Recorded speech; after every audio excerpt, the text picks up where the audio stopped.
everybody. Thank you for joining our podcast. I'm Jen Wills. And I'm Ashley Steigerwald. We have special guest Dr. Heather Gill with us today from Wellness for the Mind. Thank you for coming. You're welcome.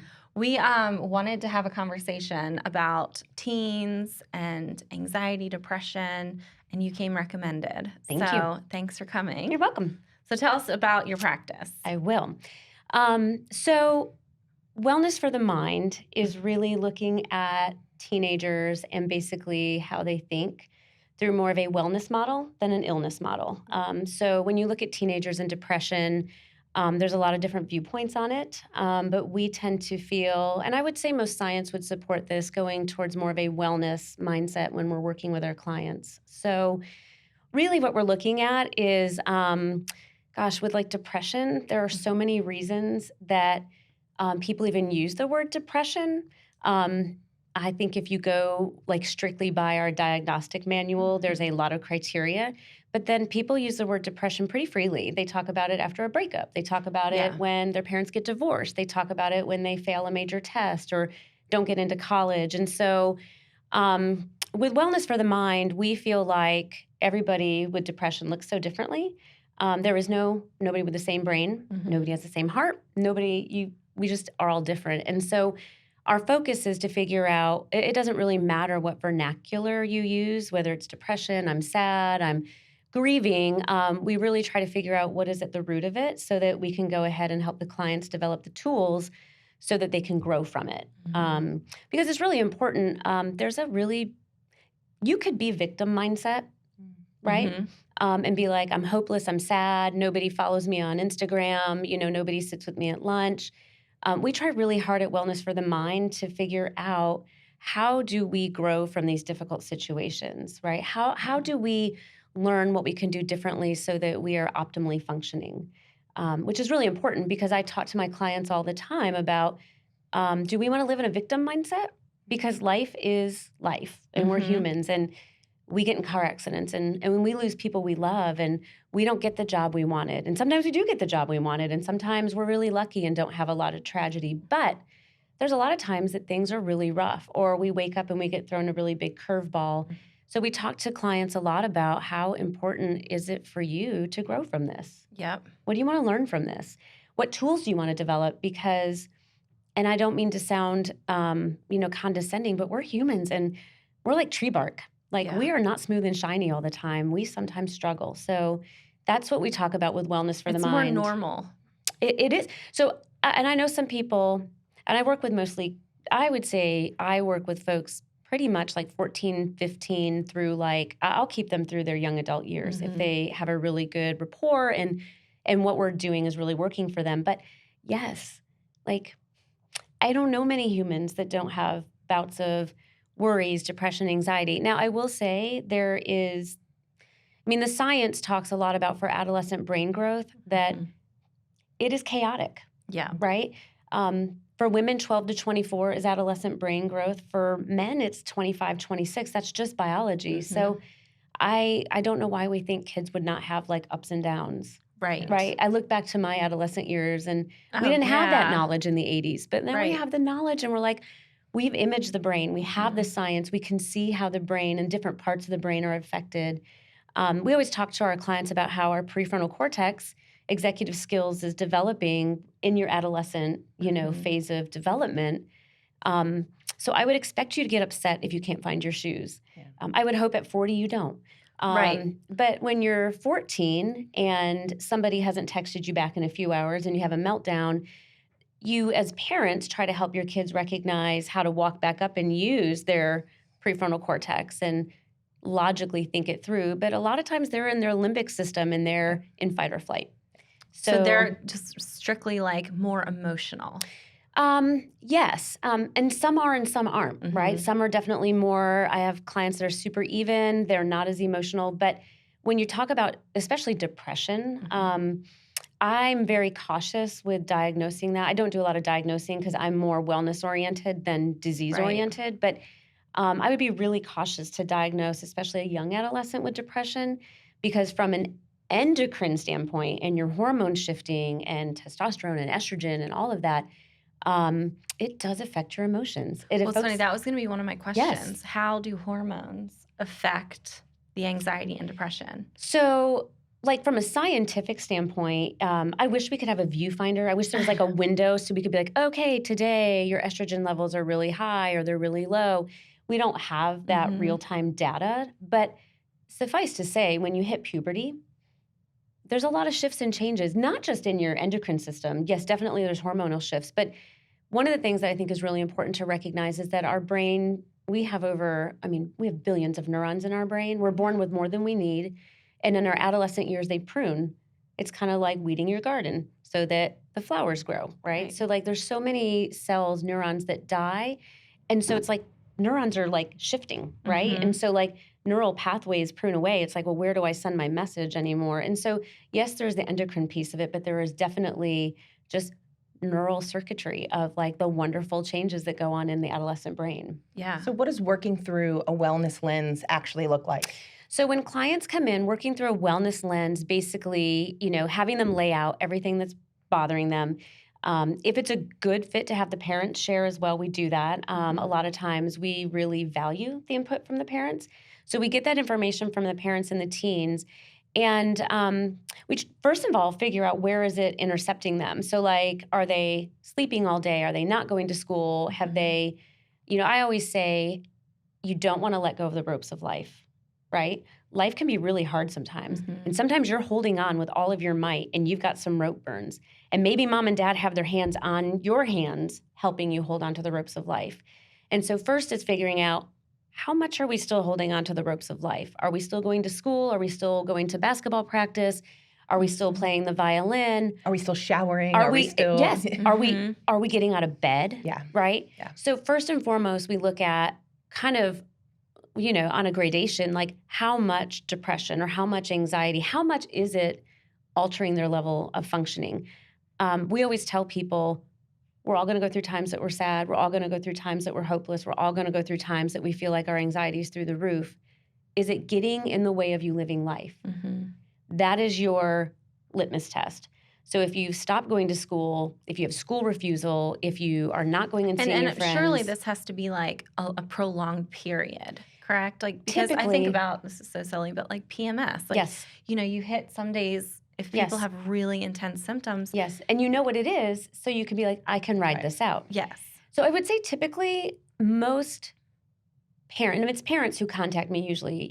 With my older kids, every once in a while, I'll have like a Clemson student or a Furman Mhm. student or somebody that's a college student that on their own volition is like, hey, I would really like to come in and work on some things. But Mhm. typically speaking, it's parents. And by the time they've called, they're exhausted, Uh-huh. right? Because they've tried other things.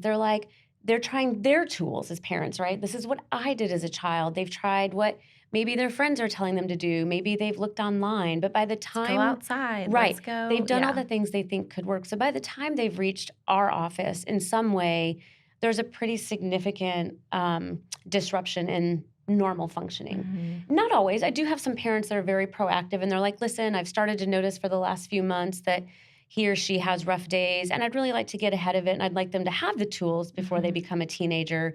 But I would say most of the people I see, it's really when I say the teens have started to let go of the ropes of life Mhm. and then they come in. That's a Gen- really important marker. Mhm. Yeah. Yeah. And like genetically, Mhm. is there, a percentage, you're more likely to suffer from depression if one Sure. parent or two parents? Sure. So depending on where you look at the research, and when I did my doctorate, I realized how research can be super manipulated, right? Like yeah. you and I could do the same research, but how we crunch the numbers is going to change it, Mhm. whether it's 50%, 80%. I would say across the board, the word that we use is that depression is moderately inheritable. Mhm. And what we say is there's not just genetics, there's epigenetics. And epigenetics has really come into light in the last decade or two. And what that means is you can have two petri dishes with the same cell in them, and they're going to stay the same until you introduce different environmental factors into that petri dish. And then those cells will proliferate differently, That's so interesting. right? So, like, Yeah. if you have a family history of depression, but your child is fairly well adjusted and the home life is Mhm. fairly calm and loving and supportive and they've got good attachment to the parents and When they have bumps and bruises, they know that this is normal and this is life and we're going to grow from it. Maybe not. And maybe it's a great life and they're going along great, and then they lose a friend to suicide, and maybe that's when the Or depressive COVID, piece. and they're doing homeschool. COVID was terrible for all of our kids with depression. See with So it's interesting. My husband and I would have lots of conversations when I would come home at night, and I said to him, nobody prepared us in the mental health industry for a pandemic. And that's just because nobody expected a pandemic. No. So when you're doing your graduate work and your doctoral work, they're talking about addiction and, how to deal with like sexuality, because that's a big issue now. Kids in their teenage years are struggling with sexuality, but nobody really was prepared in the mental health field. for like isolation and Right. And so I would always talk with my partners about it, that like clients I hadn't seen in years, like 5 or 7 years, were calling and like, oh my gosh, I'm just circling the drain. Like I can't go to the gym anymore. I can't go out and see my friends. I used to sing karaoke. Like these were my tools. Yeah. And I don't have them anymore. Going to school were their tools. They don't have them anymore. So the pandemic put a really intense spin on the mental health industry. And I thought I would see more of the anxiety and OCD piece ramp up, but it was really more of the depression piece. Like had you asked me back in March of 2020, I'd have been like, oh my gosh, this is going to be terrible for folks that have OCD with germs and hygiene. Yeah. That is not the clientele that really reached out. The clientele, at least in my practice, that reached out were the ones that were like, I can't get out of bed anymore. I haven't showered in a week. I'm smoking pot every day to be able to get through the day, to like not be able to think about all the things that I'm missing out on. The depression piece really ramped up. And I kept saying to parents, I was like, it's a really tough line, right? My husband's a physician. We were very careful. I was like, you don't want your kids to have COVID. You don't want to pass it to grandma and grandpa, but how do you find people in your bubble so that your kids can still have their friends? Because the online world didn't cut it. Like initially we were like, okay, we can do virtual. We can do, you can FaceTime your friends, but there is something to be said for being in the presence of your friends, throwing a basketball with your friends, hopping in the pool with your friends, that the virtual platform, as great as it is, did not help a lot of the kids with depression. And a lot of times what happened is, as time went on, they lost contact with their friends. I can't tell you how many of my teenagers, through the whole, when it was really ramped up with, quarantine, once we could come out of quarantine, they didn't have those connections with their friends anymore. And so a lot of them would say they're lonely. Going to school and like doing the sports, that's their that's their connection. That's their life. That's their life. Or whether they're in theater, or whether they're part of like the Peace Center, whatever it may be. But a lot of my clients mentioned how hard it was to restart. Yes. Yeah. Because they felt, and even my daughter, who's a teenager, was like, some people just fell off the face of the earth. Yeah.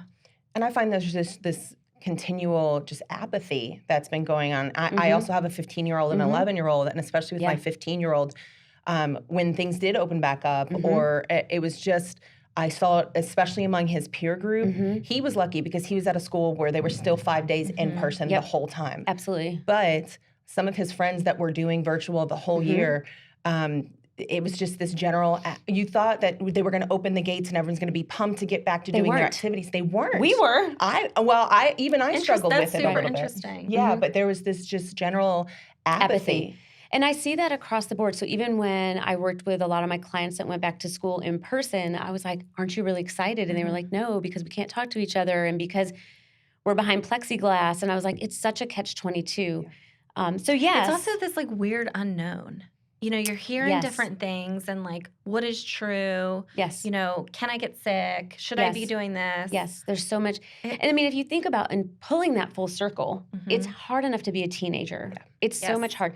I mean, just from the standpoint of evolution, we are not used to having this much advancement in such a short amount of time. Yeah. I mean, think about it before the Industrial Revolution. Like if we got a new tractor, like we had years to adjust to it. Yes. But our kids and us, we're being bombarded with so many new advancements. Yeah.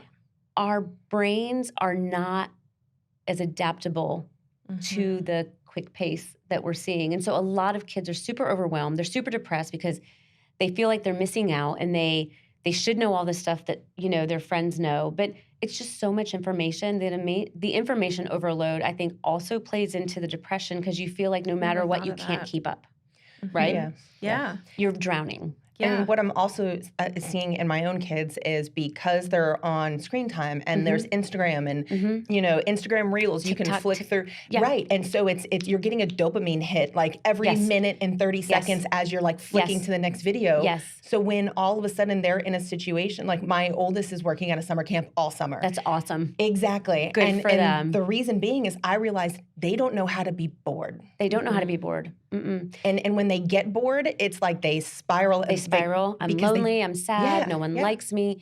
So I'm glad you pointed out, because that's something I did want to make mention of, is the research. I mean, what if we had smartphones for maybe 15 years, ish? Because I have a 15-year-old, and I remember we had a BlackBerry and started having like a BlackBerry, an iPhone or something. What was the little one? The little ones. Yeah, they were little. Right. I had the little baby. Yeah, the little one that you scrolled through. That was fancy. You were bougie. But if you think about it, our research is really new. But one of the things we are finding, I follow a lot of the neurobiologists at Stanford. They're super well researched. They just have really great studies. But one of the studies that I follow talks about how we're diurnal. We are not supposed to be up all night. That's right. We're not wired to be nocturnal. Yeah. But we have, through the advent of technology, really taken our humanity out of what we're supposed to be. And so when you're up on screens all night, what they find is there's a really high link to depression. And I feel so bad when I'm talking to clients, but I'm like, I wouldn't tell you this if I didn't think it mattered. Like, I'm not telling you to take away your fun, but we are not wired to sleep all day. If we do have a job that is, if we're an ER physician, if we're a police officer, and we know that, hopefully you're not always on the night shift, but as humans, biologically, we are wired to sleep at night. That's why we have melatonin. That's why our body has our biggest surge of cortisol in the morning to help us get up. And so I try to talk to them about, I understand how important it is to stay connected with your friends, but it is so important that they're not on them all night. It's so important that they get to sleep, because the backlight keeps you up. But then what you're seeing at night, like, it's just like when you're a teenager and they're like, no good stuff happens when you're out at 2 o'clock in the morning, and your parents would tell you that. Yeah. No good stuff is happening on TikTok at 2 a.m. Yeah. Right? Like, and that's hard for, because teenagers want to be in the know and they want to be involved. They want to be with what their friends are doing. So I would say that's something that when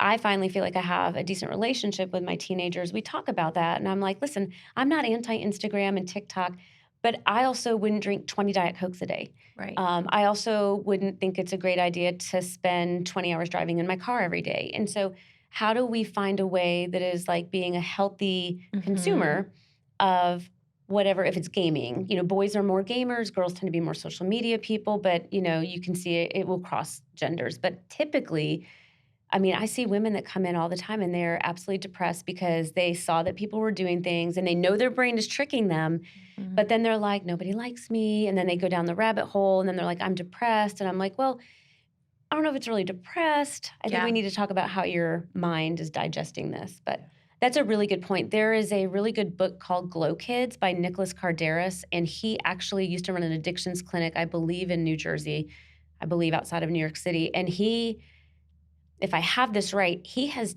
gone to complete tech addiction, not just substance abuse. Like that's how many kids need. I'm not surprised at all. No. Not surprised at all about that. Yeah. And a lot of parents will say, I watched one of his videos. I did a workshop, or I followed one of his workshops not too long ago for our continuing education units, and he showed a family in Australia that they went in and did a basically, sobering up the family. And for the first 2 to 3 days, the kids were super depressed and mopey. But by the end of the week, they were back to playing games with each other and participating in family conversations. And so, and that was an extreme, like totally clean them out, sobered up and all that. But it's hard, like prefrontal cortex, right? That's where we make our decisions. That's where we have impulse control.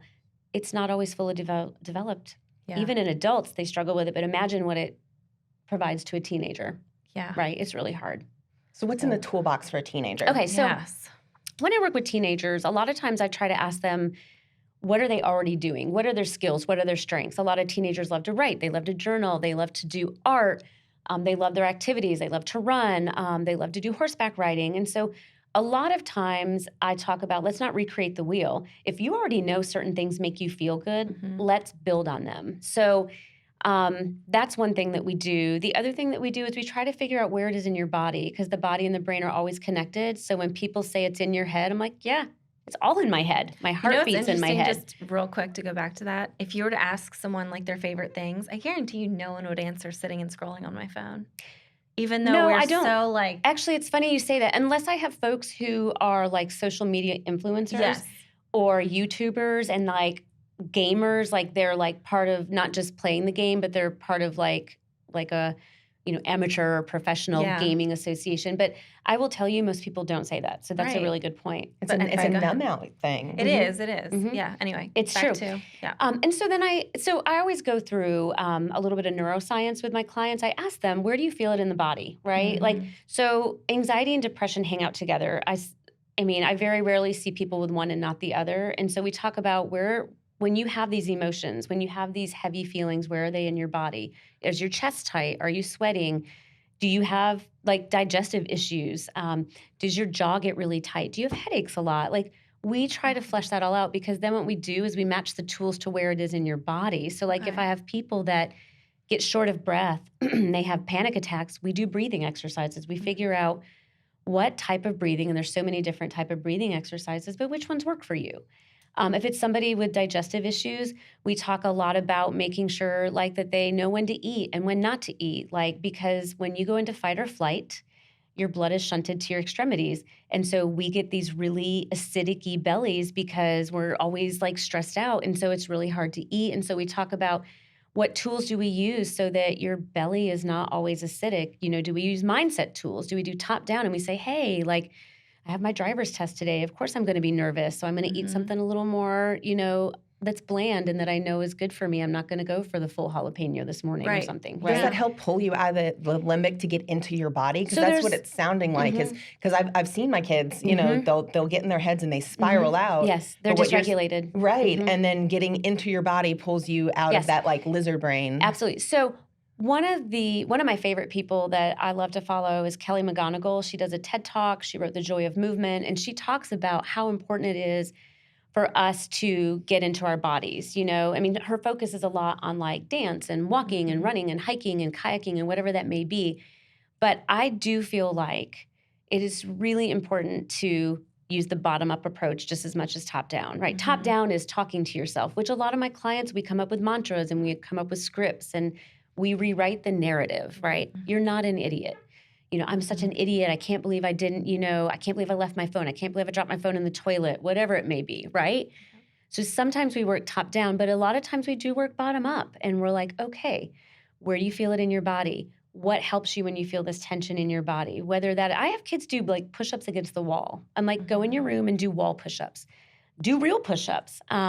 You can sit in your chair in the classroom and you can do proprioception. You can push against your chair and give yourself somewhat of that physical movement that really just kind of, for lack of a better word, kind of gets you more regulated. Because you can't solve problems when you're dysregulated. Yeah. Go for a run, go for a walk, go draw, go listen to your music. During COVID, I was taking the boys we have like this little loop in our neighborhood, and I was saying we're going out and doing gym class because Bennett would be like all off because of virtual. Right, so we'd go outside and I'm like, go run to that mailbox, go do 10, and so by the time they got back, every single time he said he felt better. Always. But it's hard being a human because laying in our bed feels better than getting up and going for a walk or a run. But there's not a single client. I used to be a fitness instructor. I almost did like health psychology, and there was never a time when I would teach a fitness class that people afterwards would say, I feel worse. Exactly. I have a 15-year-old daughter. Like, I can always tell after she has worked out, she's funnier, she's lighter, she's problem solving. And even my youngest one, when she plays soccer, she's very excited, So I think it's just sometimes really hard as humans. We want the easy way. We want to like path of least resistance. But I always say we don't grow when life is easy. Right. Our flowers don't grow when life is easy. We don't grow when life is easy. It's the hard stuff. It's the one more minute, one more mile, one more step, one more push-up. That's where the growth happens. Yeah. So, and that's important for, it's hard as a teenager though, because your brain is sending you so many fictions, so many like narratives that aren't true. But I do find a lot of people, and even with my folks when they become adults, that I have some that after they graduated college, like, I'm struggling right now, but you know why? Because I've not been to the gym, or I've been going to my yoga classes, and I know I need that. And so we know it. It's just we have to like be our own advocates. I think a lot of us got caught in freeze. You know, fight or flight. There's a physical aspect to it. If you're going to fight somebody, there's a physicality. It's that release. Yes. And then same with flight. You know, when that antelope goes running across the plain, there's a physicality to it. But freeze. And I feel like that's where a lot of us are coming out of COVID in freeze mode. Yes, because we had to freeze during COVID. Right. We didn't know what to do. We all were like deer in headlights. Yeah. And trying to get that momentum back going has been tough. Has been really hard. Actually, it's interesting. It's funny. A lot of people don't want to talk about it. I mean, people do in my office because that's what they're coming in to do. But in general, when I'm out and about in just like social situations, I mean, as parents, I think we are scared to tell people that our kids have suffered and struggled. But every once in a while will be in a situation where my daughter's at an event, and somebody will say, like, my son really struggled, and this is like, I'm trying really hard to get them back. Like before COVID, you know, they were working out this many days a week, or they were cycling this many days a week, or they were practicing this many days a week. And this is my hope to pull them out of it. And so that's why I go back to the analogy of the ropes of life. You have to, like, if you lose a loved one, if you lose a job, if you find you have a health issue, you have to keep holding onto the ropes of life. You might have to hold them differently. You may not be able to hold as many, but there are aspects of our life we have to hold on to. And whether that is relationships to friends, family members, whether that is intimate relationships, whether that's going to the gym, health and wellness, whether that is spiritual, community service. But when I talk to the teenagers I see, we talk about, I don't want you to let go of all the ropes, because once you let go of all the ropes and you fall into the crater and the ropes are up there, you can't reach them. Right. And so you got people trying to like get the ropes down to you. And sometimes that means inpatient care, medicine. That's what I was going to ask you about medicine. You know, obviously, I guess, like, is there a reason you shouldn't put a teenager or a child So on I don't medication? prescribe medicine, Okay. but I will say I tend to be more on the cautious side until they've let go of all the ropes of life. Okay. And they are sleeping all day. And I have a handful of clients that really let go of the ropes of life. Some before the pandemic and some during. Just laying in the room all day, maybe scrolling. One had what we call psychomotor retardation, like absolutely catatonic. Wow. So at that juncture, Yes. you can come to my office, but you're in such a fog, nothing I say is getting in. Even if I have you do wall push-ups with me, even if I have you breathe with me, there is nothing getting in because the brain at that juncture is in such a fog and the prefrontal cortex is so shut down that at that juncture, we will often collaborate with a psychiatrist, especially if it's that bad. Now, if it's not to that degree that somebody is like absolutely catatonic, but we can tell they're heading that way, we'll collaborate with a pediatrician if they have somebody that they prefer. Then, I mean, there's other alternatives too. So I have some families that are like, we don't want to do medicine. I'm like, that's fine. I love all forms of healing. So I'm like, acupuncture. Do you do neurofeedback, biofeedback? There's a lot of different things that you can do. I mean, I had one client that he didn't want to do medicine, and we wanted him to do like a wilderness therapy program, but we couldn't get him to go to it just because you can't make him go. But I have found for some clients that does work. So in your wilderness. I do. I feel better. It's called Shinrin Yoku from Japan. Oh, it's called where do you forest do that? bathing. Anywhere. Go outside. Nature. Yeah, in Japan, they will actually prescribe that to you. If you're super depressed, they will prescribe, it's called Shinrin Yoku, but it's basically forest bathing. Yeah. And it is being in nature because really, truly, we're nature. Right? Yep. We're nature. We just have clothes on, but we're nature. Yeah. And we came millions of years ago with nature. So like being in some of the less than natural settings we're in are really hard for us as humans. Yeah. So you'll hear people that love just to go sit by the water. Yeah. They love to go. Well, and vitamin D.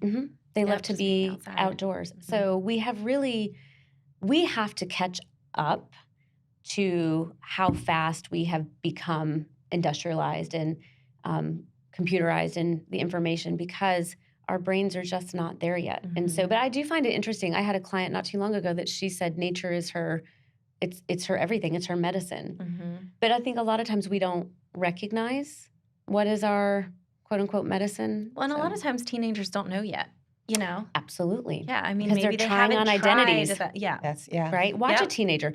Watch a teenager, especially through their college years. Watch their style change, their hairstyles, their clothes. Watch the way they talk to you change. Watch their friend groups change. Like they really are still trying to figure out who they are because their brain is growing. Yeah. Right. Yep. Well, thank you so much for that coming. was Did you You're have any welcome. other questions? We could probably sit here for like 5 I hours. know. I think this was so great. Yeah. And your You're moms, there's a lot of wonderful. information. I know. And you just can't get enough. I know. You mentioned Yeah. about like Right. attachment parenting, and I was like, we could do like a whole thing on attachment parenting. You could do a whole thing on it, but at the end of the day, this is what I tell parents: you have to love the unlovable. Teenagers don't realize they're being unlovable. They don't realize how sarcastic and sassy and rude they're being. They just don't. that was the understatement of this Right? century. They just don't hear themselves. I'm just holding on to my little ones right now before they hate me. No, But it's also so much fun. It is so much fun. They're like So their You personalities. keep telling me this, and Their I'm like personalities. dreading. Yeah. No, I it's love the so teenage good. age group. That's why I work with adolescents. Okay. Like they're fun. They're trying to figure out life. They're curious. They want to think outside of the box and all of that. So it's fun to have conversations. And they will reach an age where you can have every conversation you want to have with them, right? You'll know they get there. But I always say you have to love the unlovable. And that's a conversation I have with a lot of parents that they're like, I can't stand they're into anime. I'm like, I know you may not like anime, but ask them about it, right? I know you may not like Roblox.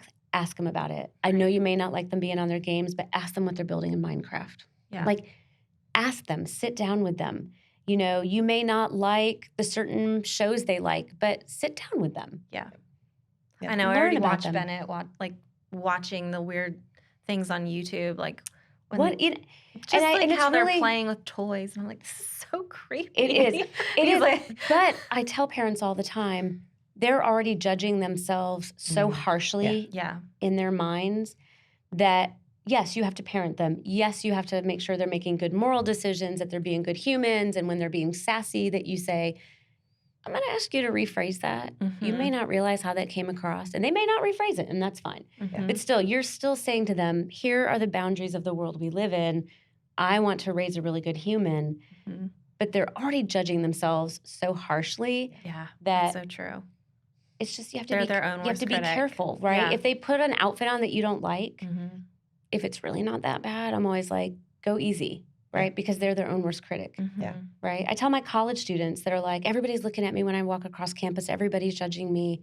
I'm like, who do you think they're thinking about when they're walking across campus? And they're like, themselves. I'm like, yeah, they're not thinking about you. Right. They really So aren't. true. So true. So, Well, thank you You're welcome. again. I know. Again, will you plug where everyone can find you? yes. So I'm Dr. Heather Gill, and I'm with Wellness for the Mind at the Sterling Worth Center. We're right here on Woodruff. Perfect. Thank you so much. You're welcome. We want to take a minute to thank our sponsors, Wilson Associates Real Estate. It is still a great time to sell. Yes. And Yes. buy. It is. It's yeah, kind of- it's easing out a little bit. It's easing a little For bit. the buyers, it's easing up a little bit. Yeah. Not a lot, Yeah. but a little bit. bit. Blackacre Law, they are awesome closing attorneys right near the zoo. We have Parham Smith Archenhold. They are attorneys that will do, general malpractice and everything. And also our wonderful title sponsor, Andy Pfaffl with Network Funding. They now have a physician loan with no PMI. Really? He happened to text me the other day. He's like, by the way, I'm carrying now a physician loan that has no private mortgage insurance. And I was like, I just got a client who called me who's coming into town, who's finishing up med school. So I was like, perfect That's timing. perfect. Yeah. Yes. Yeah. Anyway, we want to thank our sponsors and all our followers and viewers. So thank you again. We look forward to seeing you next time.